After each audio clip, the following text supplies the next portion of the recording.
ሻቤ ነበርኩኝ ምናምን ብዬ ነው መነግራችሁ። አንተ ምን ቤት ነህና የኔን ፎንቃ የምትናፍቀው? በውጤቱ መሰረት ሀና የእናንተ ልጅ አይደለችም። ይሄ በፍጹም አይሆንም። የሌባ አይነ ደረቃል። ዛፓዎቹ ጭንቅላት መጣው ነበር እንዴ? ደነዘዝኩ። የኔ ልብ እኮ እንዲህ በቀላሉ አይሰበርም። ሚላት ያ ህልክፉ ሴት ሆናሻል ማለት ነው። ቆይ ሀናን ስታውቃት ምንም አይነት እውነት ሳትይዝ እንደዚህ እስከ ምርመራ ድረስ የምትሄድ ይመስላል? ሰውዬ ስራዬን አደጋ ውስጥ እንዳከተውት አልኝ። እናንተ የተማራችሁት ናችሁ ሴጣንን የምታውቁት። ልጅነቷን አስቀይሮ እስከ ወዲያኛው የሚያስቀርብ ውጤቱ ያልጠበቁት ነገር ሊሆን ነው።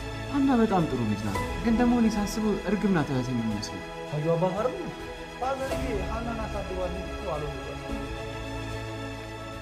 በጣም አሪፍ። ሀናን አምኛት ምርመራ ይደረግ ባል ኖሮ አንቺ ማየትም ብዙ ነገር ውስጥ አትገቡ ነበር። መስቀልና ፎቶውን እንዴት ለትልቅ ነገር እንደፈለጋችሁ ለምንድን ነው ያልነገሩት? እነሱ ኑጋቸው። እኔን ግን ተወኝ። በቃ አሁን እኮ ውጤቱ ታውቆ ሀና ውሸታ መሆኗ ታውቋል። ብቻ የህክምና ውጤት እንዳሰብኩ ስላልሆነ ትንሽ አታያ። የዲኤንኤ ውጤቱ ምንም ይሁን አንቺ እኮ ለኔ ይጥልሽ። እማዬ ቅድም ስለተናገርኩሽ ተናደሽው አይደል? ሄድ ያልሽው የመጣሁበት ጉዳይ አለቀ። በቃ መሄድ